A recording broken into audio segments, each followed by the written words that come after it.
So, hello, and welcome again to Happy Hour. Wonderful to be with you and practicing together. So, for today's practice, there are two themes I like to bring in and invite us to work with. One is that it's Friday, it's kind of the end of the week, and also for some it's Saturday. Those joining from different time zones, I acknowledge that, but it's kind of the end of the week, perhaps. So, in this way of bringing in some silence, some quiet, some rest, some nourishment. And that theme, together with another theme that actually they can really go together, and that is the theme that I've been sitting with and exploring, because some of you know, and actually you've signed up. I'm teaching a course starting in less than 2 weeks called Befriending Mortality. Befriending Mortality. And actually, I might as well tell you where that is for those who might be curiosity might be piqued. It's could be found on Insight. Insight as an insight meditation, insight practice. So it's insight.podia, PODIA.com. And there's all kinds of information there about it. Anyway, so insight.podia is sorry, I meant to say is the befriending mortality. So befriending mortality, this perspective of the arc of our life, looking, and this is a theme we worked with I think last week also, which is word metta from this perspective of looking at our lives for this being who is us, this being who has done their best, hopefully with no regrets at that point. And maybe there are some, but the sense of metta, the sense of love, the sense of acceptance of all there is, goodness, challenges, regrets, difficulty, just the sense of complete acceptance and love, as if our inner Buddha, our inner compassionate self is getting supercharged and really is we're taking on that perspective of looking at our lives with sense of freedom, sense of peace, sense of letting go, and sense of ultimate love, complete love and acceptance for ourselves, for all the mistakes we made, for all the shortcomings, all the quirks we had, and all the goodness, also all the goodness we brought, as well as all the interactions, all the interactions, all the interactions. So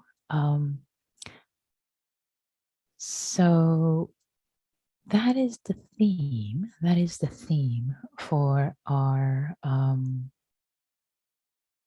practice tonight. And you think about if there's more I want to say about it. Yeah, I see there's a question about the course coming. I'll answer that later, Marianne. I see that coming through. But in terms of our practice in this moment, to stay with the sense of metta, this perspective. Whether you're new to happy hour or you experienced whatever you need to know, whatever you need for this practice, for this guided meditation, I will share with you. So relax, let go, enjoy the ride, and whatever arises, it's the right thing that needs to arise. If sadness, grief arises, if joy arises, if freedom arises, whatever arises, trust that that's the right thing that needs to arise right now. And as long as you hold it with compassion, as long as you hold it with love, it's okay. It's okay. It's okay. As long as you don't push it away as a mistake, as long as you love it. You may not like it, but as long as you love it, You're doing the practice perfectly right. There's no wrong here. There's no wrong. Okay. So with those invitations, I'd like to invite you to settle in your body. Arrive here in this moment, this life, this being.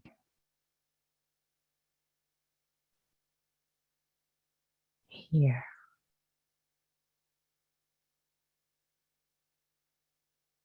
This body, landing in this body.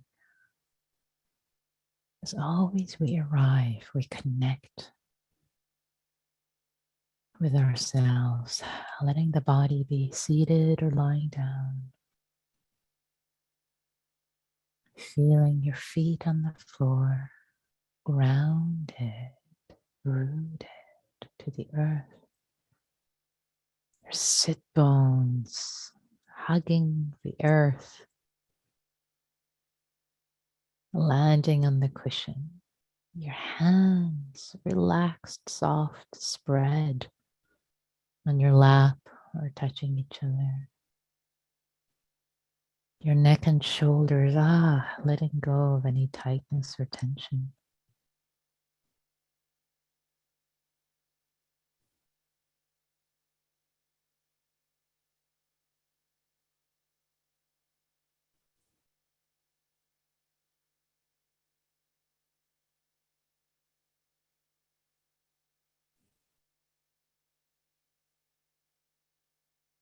I'm noticing this breath.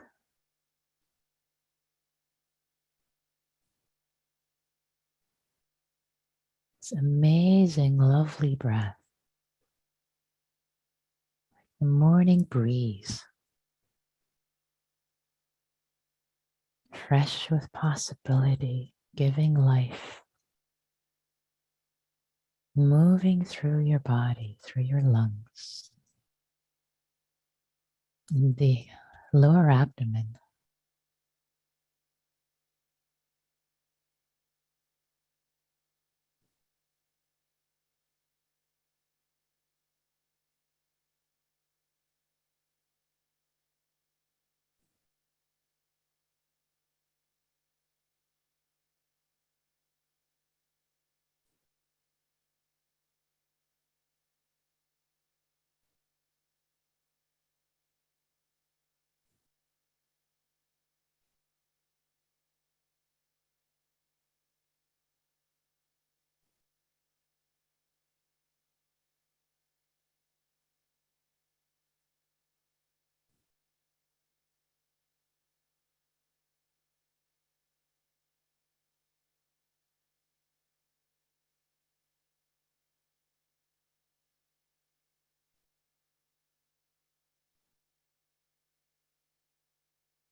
Letting go, in this moment releasing. Of course, there are thoughts, memories, plans, agitations. It's okay. It's okay. That's what this mind does. No judgment. No judgment.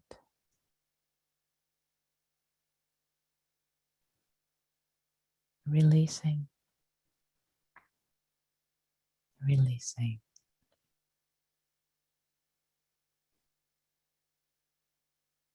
Here. So delicious just to be here.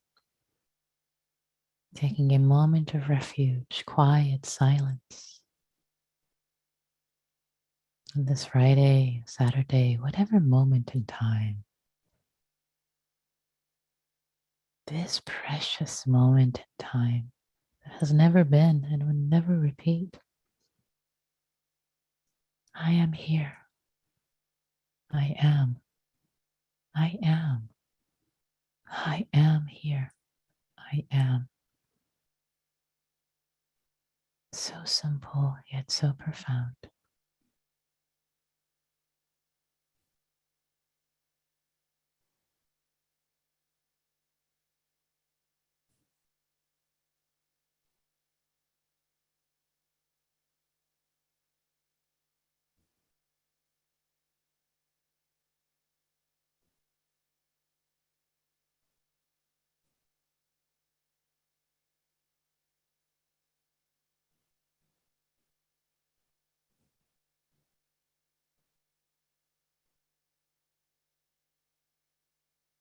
I am. I am here.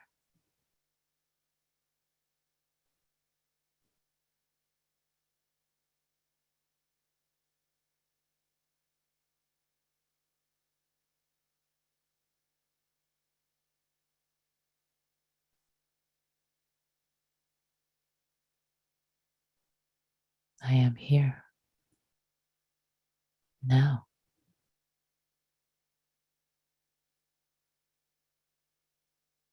This may not always be true, but it is in this moment. I am here now.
I am here.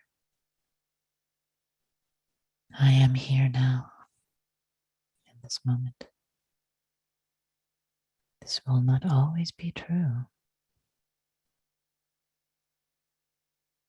but in this moment, I am. Can I deeply connect and appreciate with gratitude, taking refuge, just presence, the magnificence, the mystery of presence.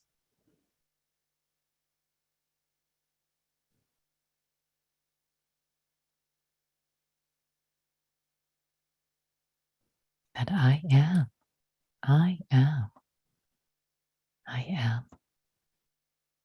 here right now. I am.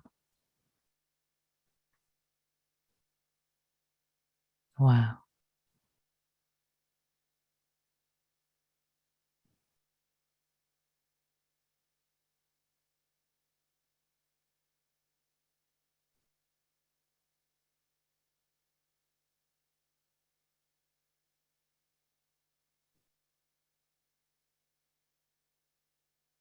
Thoughts arise, planning, let that go, release. Just be here, simple. Just be here.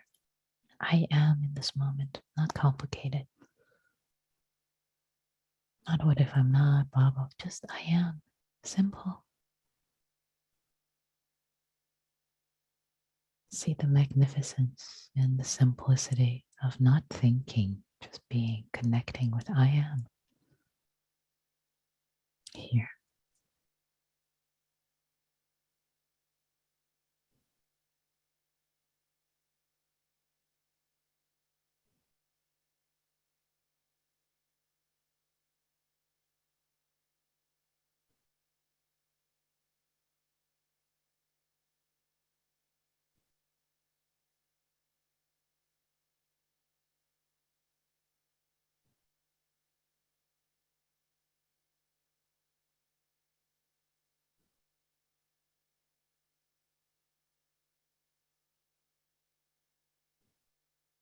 Really incredible to just be,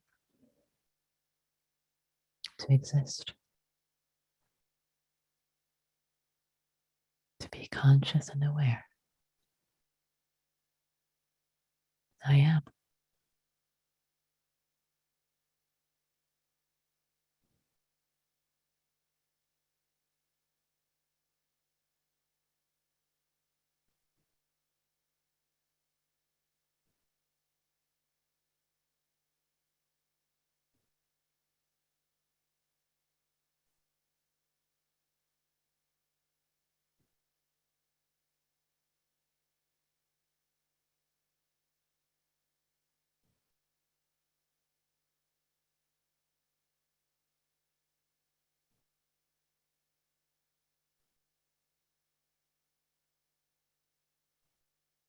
Not I am sad, I am good, I am bad, I am worthy. I am. Just amazing. Amazingness of I am here now.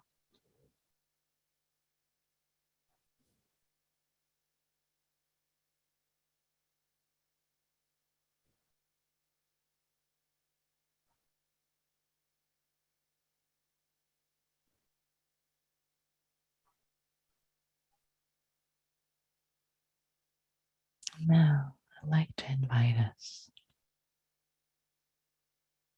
from this perspective, connecting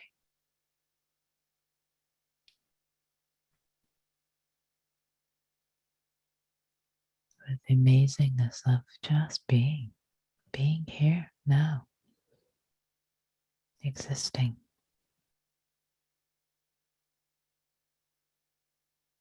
At this moment.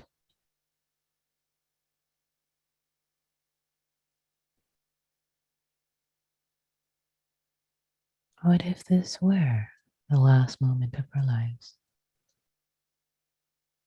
And taking the perspective of, oh, this precious, beautiful, amazing being who did his or her their best.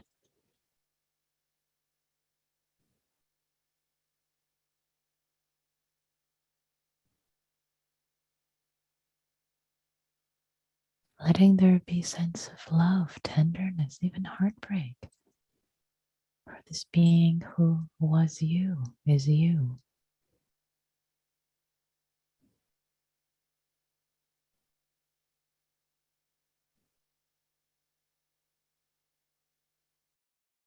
without any judgment,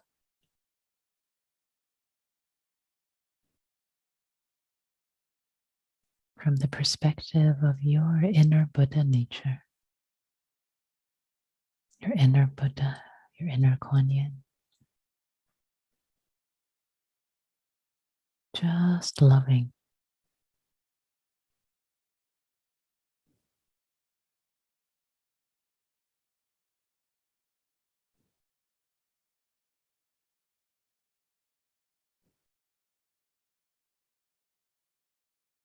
This being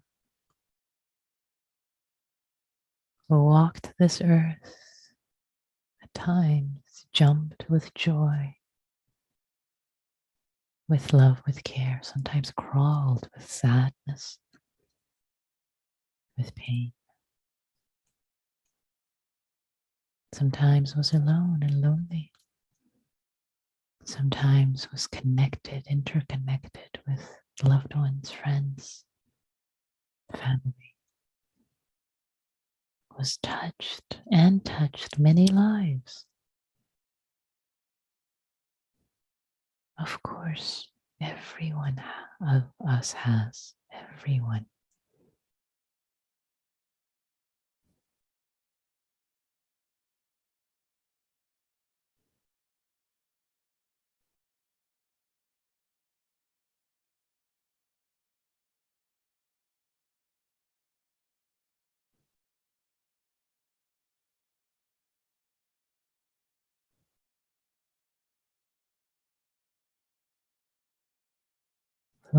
Loving this being who is me, who was me, unconditionally.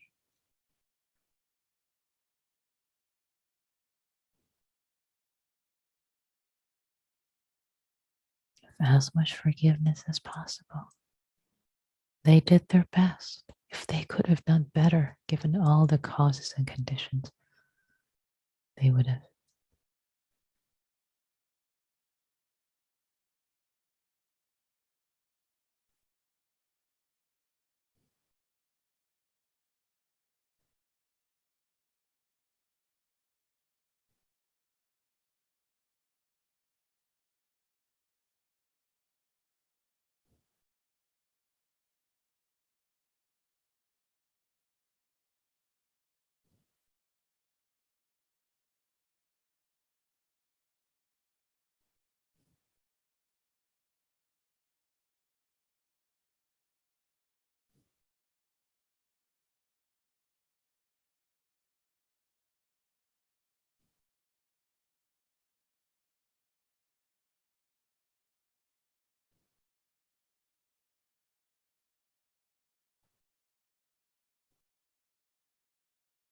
Can we just open up to love?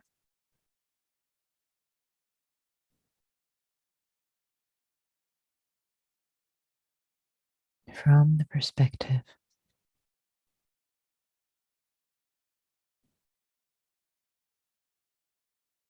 of a compassionate inner Buddha, inner divinity. Just love, just held in love.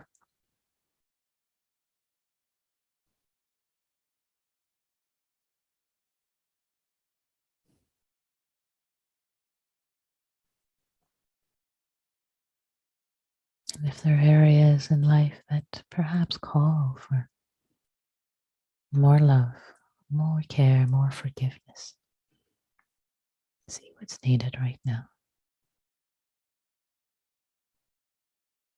both for yourself and other beings you are entangled with.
can also just choose a time with this being who is you at a vulnerable time.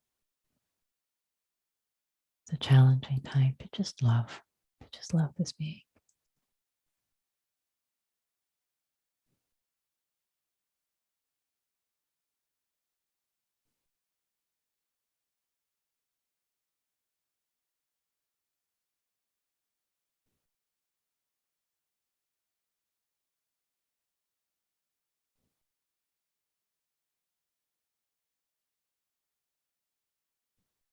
And recognize the courage, the goodness of having hung in there. So recognizing the goodness, the beauty, and offering love.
And now acknowledging that you are here. I am. I am here. This has not been the last moment of your life. The time will come. It will for all of us humans. It's inevitable. And yet you are. You're here. You have time to love, to forgive yourself and others, to love yourself and others.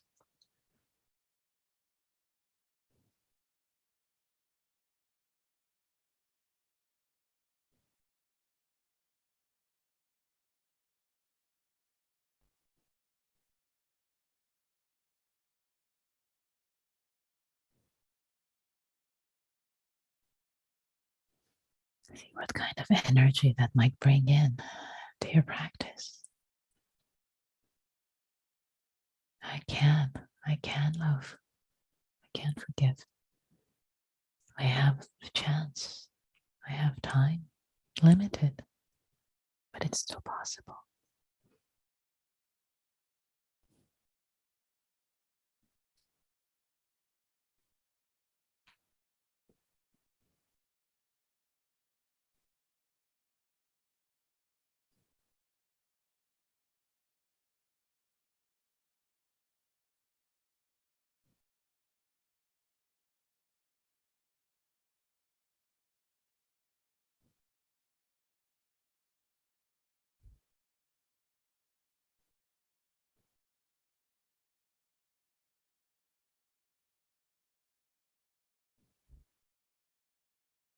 How do I want to love myself, others,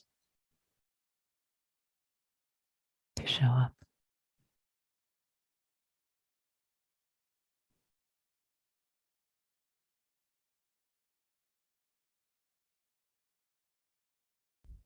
My heart and my mind.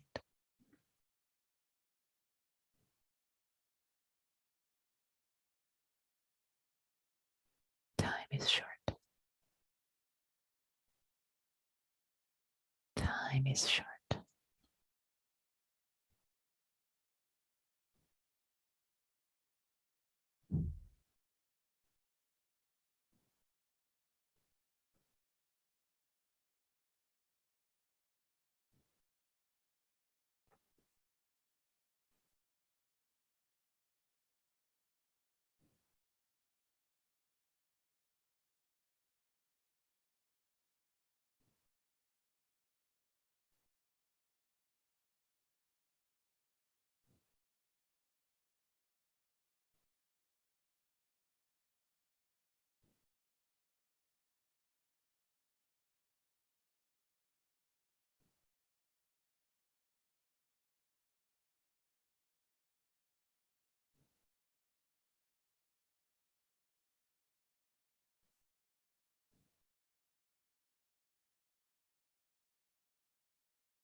There's only one of you in the world. There has ever been and will ever be. You are unique.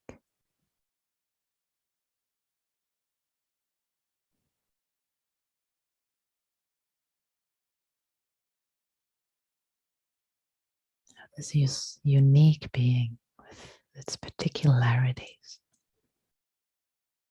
wants to express.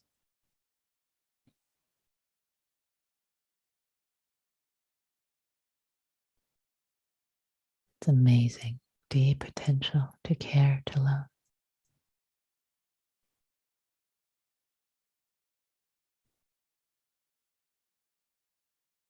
for wisdom.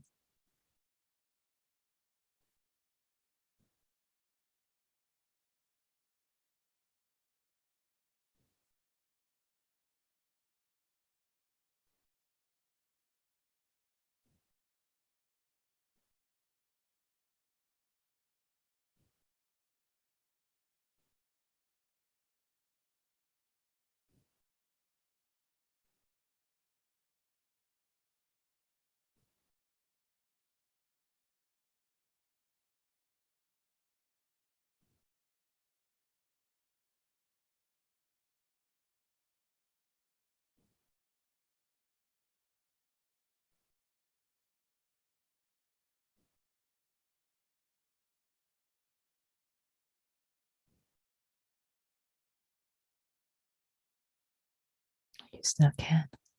You still can. Time is short, and you have time. May all beings everywhere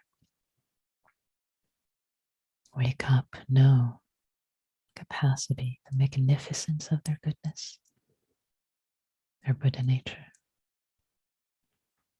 May all beings, including ourselves, know how precious and limited our time, our precious human birth is.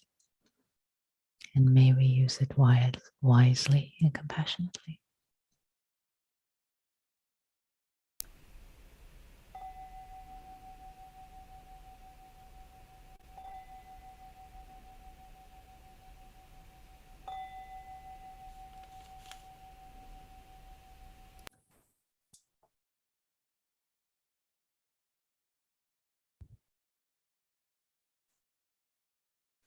Thank you. Thank you, dear Sangha, for your practice, for showing up. Mark, I see your hand shot up. Please.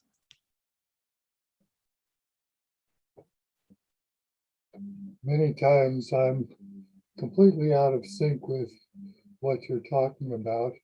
And sometimes, like tonight, I'm totally in sync with it. Early this week, I was watching a TV program and there was a song playing in the background for just a couple minutes about a little girl in her made up little world with a little house where she fed her guests bark and leaves and it went on, and I was intrigued, and so I looked up the song afterwards, and I found it on YouTube, and I played about half a dozen versions of it, and uh, went to bed, and I woke up the next morning, this is a few days ago, just feeling that I had lived, I was satisfied with my life. I had done all that I needed to do. I was ready. If I died this afternoon, that was absolutely fine. There was no problem. I certainly had made loads of mistakes, and it all wasn't perfection, but I was happy with this life, and it was enough.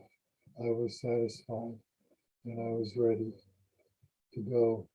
And in case anyone else would want to know, I'll put a link to the song in the chat. So thank you.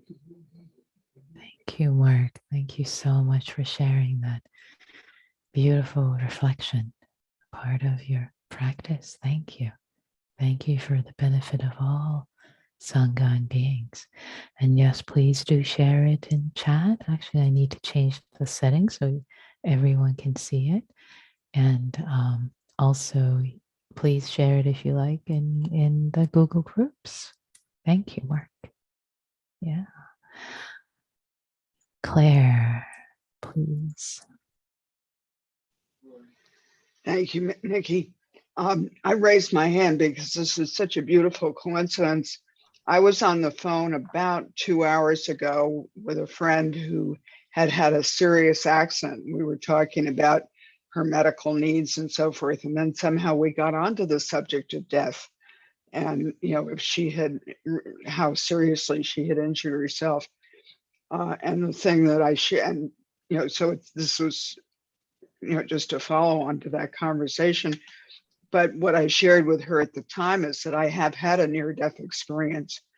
And it was really, it changed me forever in terms of the way I live my life, the way I see myself, and the gratitude I feel for having had the life that I've had.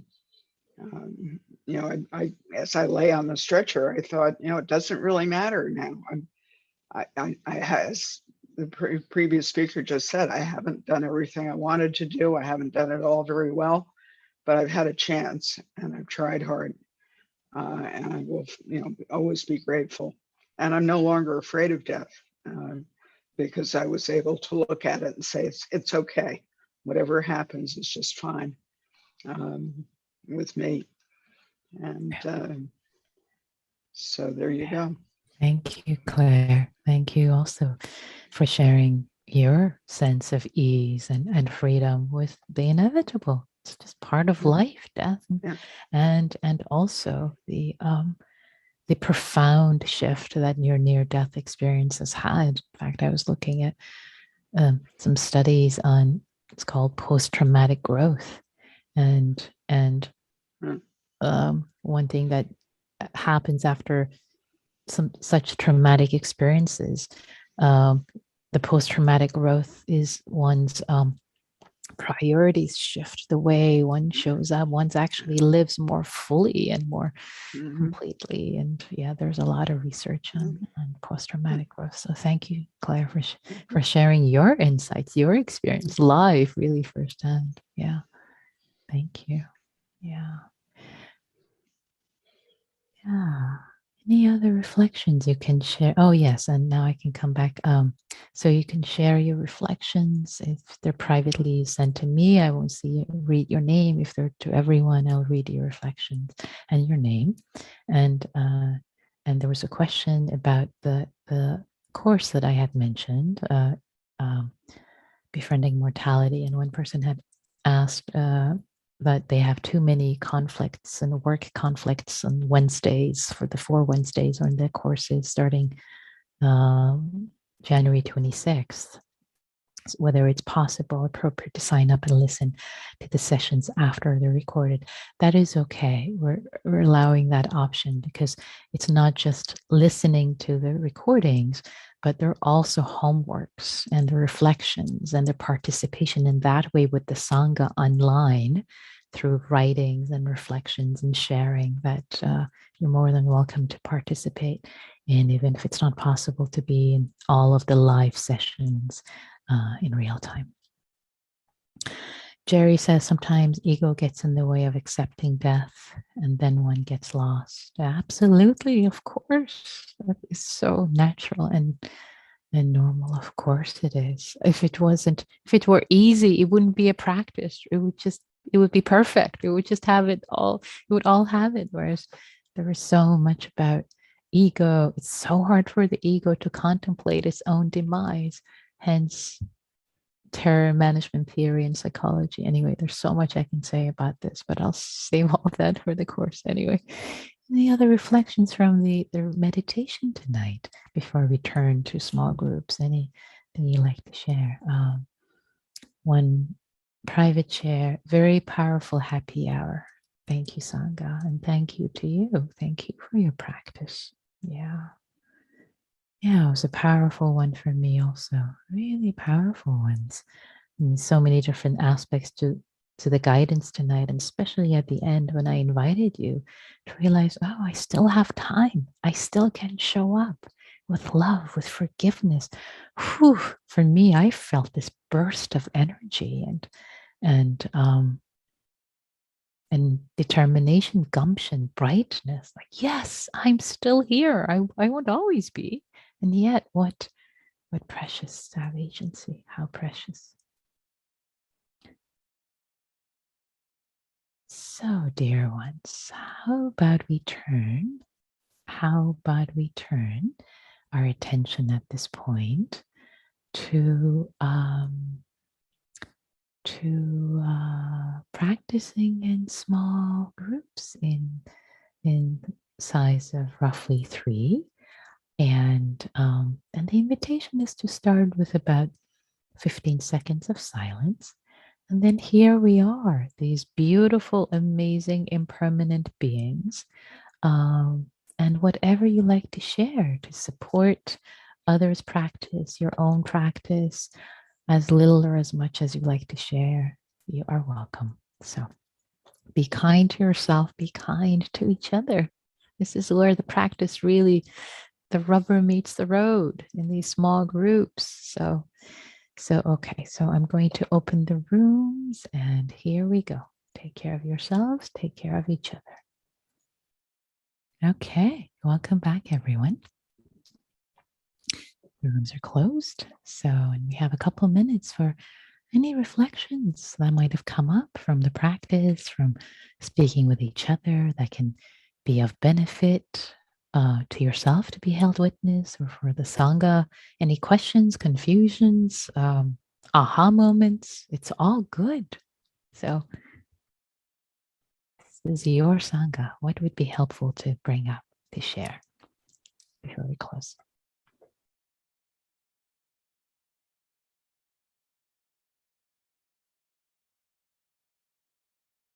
Greg, please. I was just sharing with the other folks that I had the curious experience of finding myself in an ER and being a young buck trying to sort of get up, and then being told by the attending physicians that they may not be able to save me. As in, don't move, don't be a young buck. We don't know if you're going to survive. So don't try and make any movement at all. And it was just curious how absolutely sort of average, no trumpets were playing, no angels descended. There was just this sort of averageness of this existence. And I have to say, it inspired a real curiosity about whether that was like a normal, an average, or a desirable reaction to the core existential challenge to me as a little old person. Yeah. Yeah, thank you. Thanks for bringing that up. And I so appreciate how you are sitting with that, not taking it as good or bad, but as, oh, interesting. This is one experience that showed up out of so many different experiences that could have possibly showed up in that moment. Well, this is the one that showed up. And I'm curious, oh, how, feeling into that, what does that feel like? What does that say? What is just exploring it a little more and being curious for it to continue, perhaps to continue to open up. Thank you, Greg. Yeah. And Rachel, I see your hand, please. Hi, Nikki. It's good to see Hi. you. You too. I was in your Marana Sati retreat a few years ago Yeah. at Spirit Rock, and I just signed up for your course also. So I'm looking forward to that. I'm not sure if it's a question or just an observation, but do you know how there's this concept of we're almost practicing for our death in a sense, right? We're working with being comfortable in the moment and being able to tolerate, uncertainty and all of that. And lately I've been doing a lot of metta practice, a lot, and a lot towards myself and others. And I've been thinking backwards in time. And I don't know if is there sort of a parallel teaching in Buddhism that we're not just practicing for our death, but we can actually send metta back to our younger selves? Because that's what I've started doing. And it seems like it's really helping. Yeah. Yeah. Yeah. Beautiful. That's great. Keep doing that. It's what lights me up is when I hear that, I'm doing that and it's helping. It's helping. Like, wow, this is working. This is helping. So yes, trust. Even before I turned into the Buddhist, the Buddha said on his deathbed, which again, talking about death and clear, important message, be a light unto yourself. Be a light unto yourself. And what I'm hearing, Rachel, is that when you're a light unto yourself, like, yes, this is working. This is helping. This is opening something up for my humanity, for my being, the way I'm loving and showing up. So absolutely, yes, this is beautiful. Please keep practicing in this way. And yes, I can, talk about, practices, etc., etc. So I think I'll just leave it at that. So yes, keep doing. This is great. All right. Thanks so much for sharing that. Lovely. Yeah. And we close with this last reflection in chat from Soy Min. I was thinking about the experience of moments, fear I've had, the habit of being kind to others and ourselves. I feel it would help in being kind and calming ourselves in those moments. Yes, absolutely. Very much so. The metta is an antidote to fear, especially in those moments of challenge, being afraid and being kind to ourselves and others. Yeah, another beautiful insight. So thank you all. Thank you for showing up. Thank you for your practice. Thank you, thank you, thank you. Deep bows to each and every one of you for your beautiful practice. May all beings be free, including ourselves.